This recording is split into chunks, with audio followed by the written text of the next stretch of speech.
ফিরে এলাম বিরতির পর। আপনারা দেখছেন নিউজ ভ্যানগার্ড, আর এই মুহূর্তে নিউজ ভ্যানগার্ডে আমি দীপেন রয়েছি আপনাদের সঙ্গে সকাল থেকে। আজ আমরা কিন্তু লোকসভা নির্বাচনে যে গণনা চলছে গোটা দেশ জুড়ে, সেই সব দিকে আমরা নজর রাখছি এবং সব খবর আপনাদের সামনে তুলে ধরার চেষ্টা করছি। তার পাশাপাশি বিভিন্ন দলের বিভিন্ন নেতৃত্বরা যারা রয়েছেন তাদের কি রিয়াকশন তা আপনাদের সামনে তুলে ধরার চেষ্টা করছি, প্রতিক্রিয়া কি তা আপনাদের সামনে তুলে ধরার চেষ্টা করছি, এবং আমরা ভোট অ্যানালাইসিস করারও চেষ্টা করছি পাশাপাশি। এই মুহূর্তে সিপিআইএম এর রাজ্য দলের বিশিষ্ট নেতৃত্ব পবিত্র কর এই মুহূর্তে আমাদের সঙ্গে জুড়ে গেছেন। পবিত্রবাবু, স্বাগত আপনাকে নিউজ ভ্যানগার্ডে।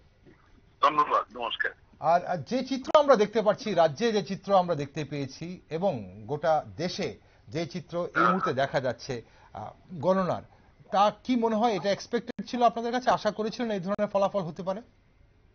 আমি প্রথম বলবো যে ত্রিপুরাতে যা ভোটের রেজাল্ট এসছে রামনগরে এবং পশ্চিম আসনে, এই দুটা সম্পর্কে আমরা বলতে চাই। এটা বোধহয় ত্রিপুরার ইতিহাসের রেকর্ডের মতোই আমার কিন্তু দৃষ্টিতে জানা আছে।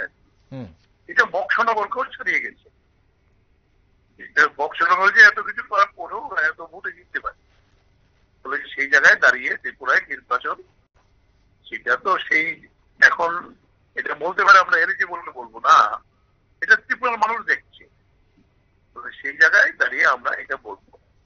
আর গোটা দেশে তো ইন্ডিয়া গঠবন্ধনের পক্ষ থেকে কংগ্রেস সভাপতি এবং আমাদের পার্টির পক্ষ থেকে আমাদের সেক্রেটারি সীতারাম ইয়েচুরি স্টেটমেন্ট করেছেন, এটা মোদিজির পরাজয়। উনি বলেছিলেন আমার নামে ভোট হবে, নট বিজেপি। এইটাতে জনগণ বিজেপিকে এবং নরেন্দ্র মোদীকে প্রত্যাখ্যান করেছে। ওনার যদি সৎসাহস থাকে তাহলে ওনার নিজের থেকে সরে দাঁড়ানো উচিত। হ্যাঁ, গঠবন্ধন সহ হয়তো তাদের নাম্বারটা মেজরিটির উপরেই আছে। আমরা এই রায়কে মেনে নিয়েছি, এটা জনতা এই রায় দিয়েছে। কিছু জায়গাতে ইন্ডিয়া গঠবন্ধন যে ফল করার কথা ছিল সেখানে একটু খারাপ ফল হওয়াতে, তা না হলে যেটা বলেছিল 295 হবে, এটা তো হওয়ারই কথা। বিহার খুব খারাপ করলো, তারপরে মধ্যপ্রদেশে খারাপ হলো, উড়িষ্যাতে খারাপ হলো, এই সমস্ত মিলিয়ে তা না হলে তো নিশ্চিত ভাবেই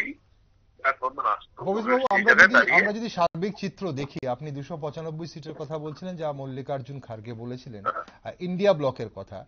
সব আমরা সার্বিক চিত্রে দেখলি এই মুহূর্তে বাম দলগুলো কোথায় দাঁড়িয়ে আছে? কারণ ত্রিপুরায় যেমন আপনি বললেন, ত্রিপুরায় ভোট প্রহসনের আপনারা অভিযোগ তুলছেন এবং সেই একই অভিযোগ আমরা আশিস কুমার সাহাকেও তুলতে দেখেছি।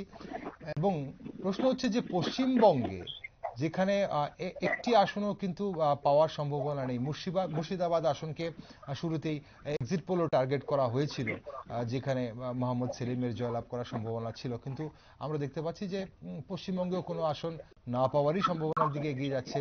এবং পাশাপাশি কেরালাতেও শুধুমাত্র একটি আসনে সিপিআইএম এগিয়ে রয়েছে, অথচ রাজস্থানে একটি আসন জয়লাভ করেছে। তো বামপন্থী দলদের এই ধরনের পরিস্থিতি কেন হলো এবং মানুষ কি কোনো কারণে বামপন্থা থেকে মুখ সরিয়ে নিচ্ছে বলে মনে করছেন? এইটা তো আলাদাভাবে বামপন্থকে বলা যাবে না। কেরালা আমরা একসাথে দাঁড়িয়েছি, শুধু বামফ্রন্ট হিসেবে দাঁড়িয়েছি, কিন্তু পশ্চিমবাংলায় তো আমরা কংগ্রেসকে সাথে নিয়েই দাঁড়িয়েছি, বিহারেও আমরা জয়েন্টলি দাঁড়িয়েছি। ফলে সেই জায়গায় কেরালার যে ফলটা এটা আনএক্সপেক্টেড, সেখানে ভোটটা যে খুবই স্পর্শকাতর, কেরালা খুবই কম মার্জিনে আমরা সরকারি জিতিয়ে আসি এবং ফলে খুব পার্টেড। ফলে এই জায়গায় দাঁড়িয়ে এটা বিশ্লেষণ আমাদের পার্টি করবে কেন এই ধরনের একটা বিভাগালিত হবে। গত পার্লামেন্ট নির্বাচন হয়েছিল, বিহারের পার্লামেন্ট নির্বাচনে আমরা আশা করেছিলাম একটু ভালো হবে, খারাপ হয়েছে। ওভারঅল আমি যা দেখলাম, বামপন্থীরা আমাদের যে ব্লক আছে সিপিএম, সিপিআই, তারপর অন্নপূরণ পলিটি দিয়ে আর সিপিআইএমএল লিবারেশন মিলিয়ে 10টা পদে পেয়েছি, আমরা 4টে পেয়েছি। কেরালায় একটা, রাজস্থান একটা, তারপরে তামিলনাড়ুতে আপনারা এগিয়ে রয়েছেন এই মুহূর্তে, তামিলনাড়ুতে 2টো, এই মিলিয়ে তো আমাদের 4টে হয়েছে। এবং পশ্চিমবাংলাতে বলবো যে চট করে তো হয় না কোনোদিন, তবে আমরা যে ফাইটটা পশ্চিমবাংলা দিয়েছি, এটা নতুন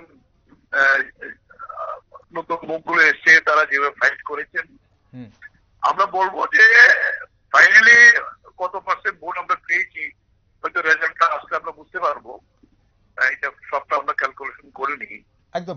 পশ্চিমবাংলা সেটা ভোট অ্যানালাইসিস করলে নিশ্চয়ই পরে আমরা অবশ্যই আপনাদের সঙ্গে আবারও কথা বলবো, কিন্তু একটা কথা আপনি মাঝখানে উল্লেখ করলেন, নতুন মুখ এসছে পশ্চিমবঙ্গে এবং ফাইট দিয়েছেন, তাহলে রাজ্যে এরকম চিত্র কি আমরা আগামী দিনে দেখব?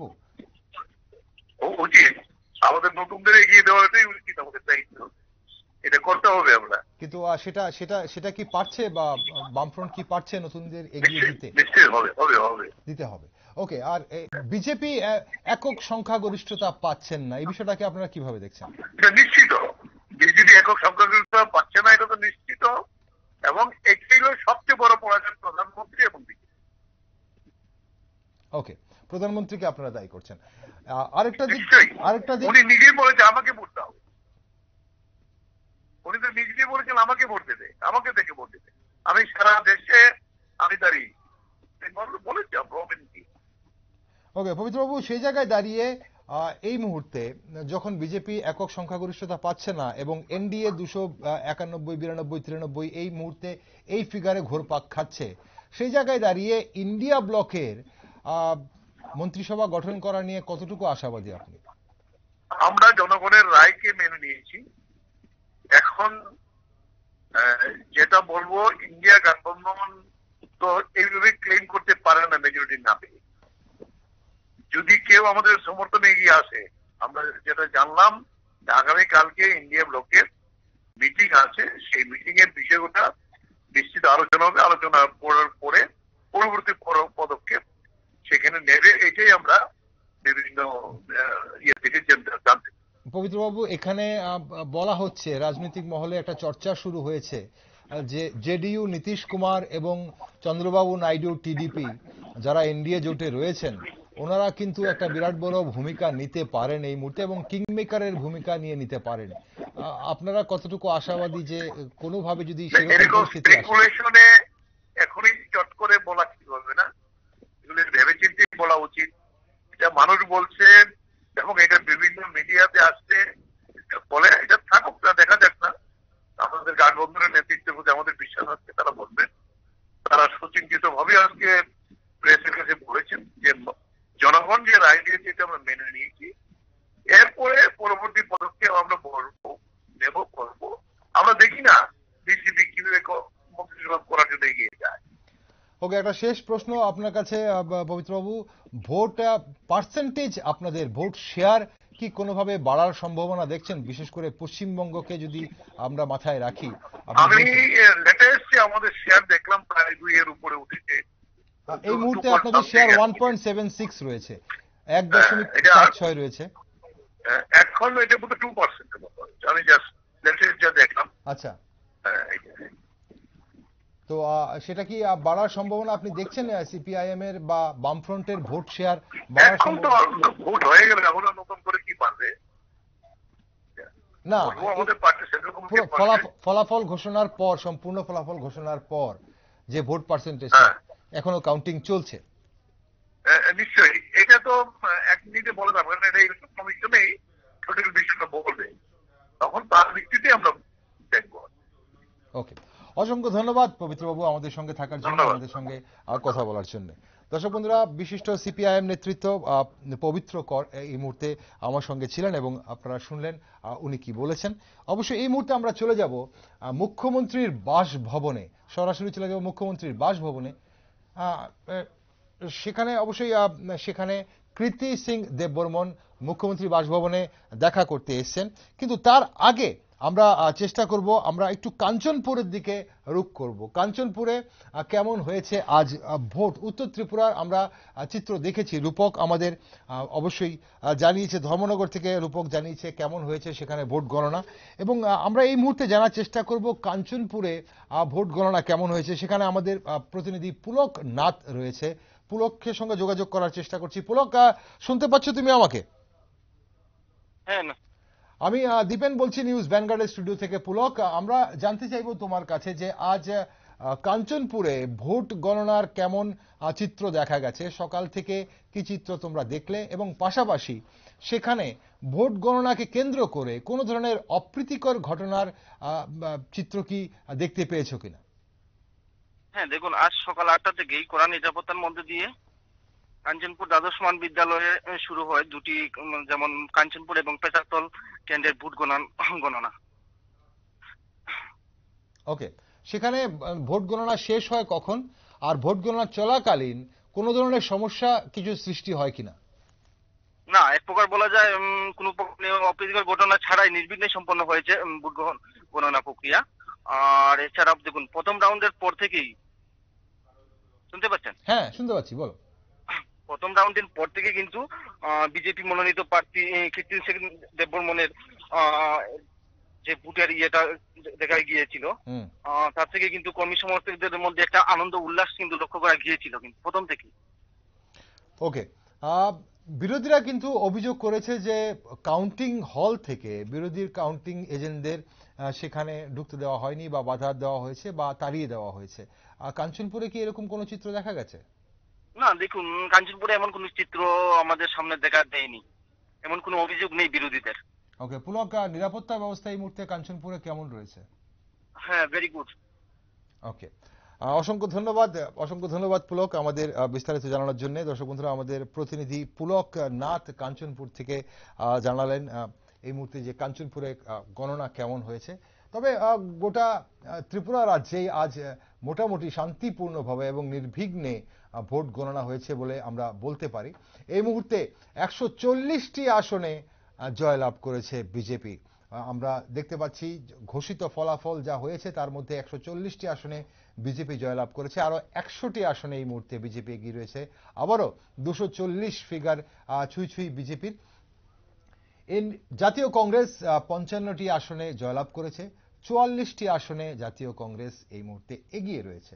সমাজবাদী পার্টি 21টি আসনে জয়লাভ করেছে এবং 16টিতে এগিয়ে রয়েছে। তৃণমূল কংগ্রেস 12টি আসনে জয়লাভ করেছে এবং 17টিতে এগিয়ে রয়েছে। আপনাদের জানিয়ে রাখি, আর আমরা যা আপনাদের অবশ্যই কিছুক্ষণের মধ্যেই যা বলছিলাম যে চিত্র আপনাদের সামনে তুলে ধরব। কীর্তি দেবী দেববর্মা, যিনি পূর্ব ত্রিপুরা আসন থেকে জয়ী হয়েছেন বিজেপি প্রার্থী, উনি মুখ্যমন্ত্রীর বাসভবনে পৌঁছে গেছেন মুখ্যমন্ত্রীর সঙ্গে দেখা করার জন্য, সৌজন্য সাক্ষাৎ করার জন্য মুখ্যমন্ত্রীর বাসভবনে। সেই চিত্র আপনারা এই মুহূর্তে দেখছেন নিউজ ভ্যানগার্ডের পর্দায়।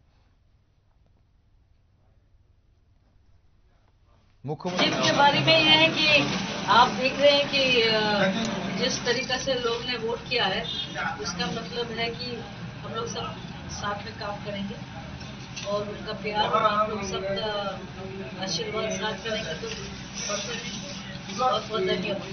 लोगों के लिए क्या कहना है? ये तो बोला ना, ये तो लोग का लेगा, इतना प्यार दिया हो तो तुम्हारे रिजल्ट बता रहे हैं। আপনারা শুনলেন পূর্ব ত্রিপুরার জয়ী প্রার্থী, বিজেপির জয়ী প্রার্থী কীর্তি দেবী দেববর্মন মুখ্যমন্ত্রীর বাসভবনে মুখ্যমন্ত্রীর সঙ্গে সৌজন্য সাক্ষাৎ করার পর উনি সাংবাদিকদের মুখোমুখি হয়ে কি বলেছেন। দর্শক বন্ধুরা, এই মুহূর্তে নিউজ ভ্যানগার্ডের লাইভ নিউজ থেকে আমরা এই মুহূর্তে বিরতি নিচ্ছি। তবে নিউজ ভ্যানগার্ডে আরও নির্বাচনের এবং গণনার আরও নানান দিক দেখার জন্য, খবর দেখার জন্য, আপডেট দেখার জন্য, পাশাপাশি রাত 9টায় একটি বিশেষ টক শো দেখার জন্য আপনারা সঙ্গে থাকুন, দেখতে থাকুন নিউজ ভ্যানগার্ড।